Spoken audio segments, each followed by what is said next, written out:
इन्हें बाबरी मस्जिद क्यों ढाई पता है? हिंदुओं को गल भुली तो नहीं सी ना ज़हीरुद्दीन बाबर की।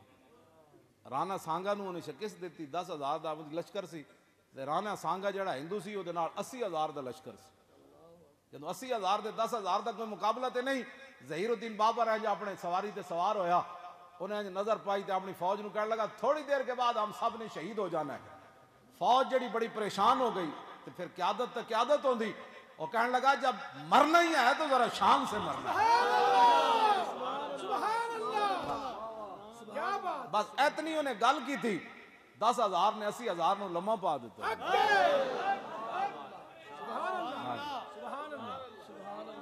ये हिंदुओं को दर्द है राणा सांगे दा, ओदी मस्जिद भी बदल के फिर मंदिर बना दी। ये दर्द है, दर्द उन्होंने मुकने कोई नहीं। हाँ, ये दर्द मुकने नहीं सकते। ये साड़ी तरफों कोताही हो रही, असी अपने भुल गए।